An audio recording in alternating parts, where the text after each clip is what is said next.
Hi friends, ఈరోజు మనం plaster of Paris కోసం తెలుసుకుందాం. ప్లాస్టర్ ఆఫ్ ప్యారిస్ అనేది దీని ఫార్ములా CaSO4 హాఫ్ H2O.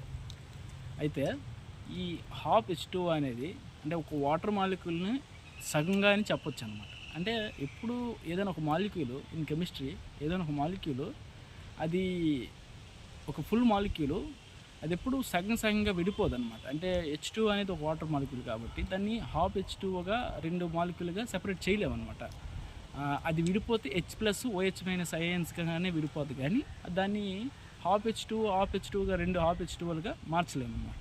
కాకపోతే ఇక్కడ plaster of ప్యారిస్ని CaSO4 half H2O అని ఎందుకు నిర్ధారించారు అంటే దాని మీనింగ్ ఏంటంటే CaSO4 హాఫ్ H2O అంటే అక్కడ ఒక రెండు CaSO4 మాలిక్యూల్స్ అనేవి ఒక వాటర్ మాలిక్యూల్ని షేర్ చేసుకుంటాయి అన్నమాట. అంటే ఒక దగ్గరే రెండు CaSO4లు ఒక వాటర్ మాలిక్యూల్ షేర్ చేసుకుంటాయి కాబట్టి అప్పుడు దాన్ని మామూలుగా రాసేటప్పుడు మనం ఏంటంటే CaSO4 హాఫ్ H2Oగా రాస్తాము తప్ప దాన్ని వాటర్ మాలిక్యూల్ ఎప్పుడు ఒక రెండు భాగాలుగా రెండు హాఫ్లుగా విడిపోదు.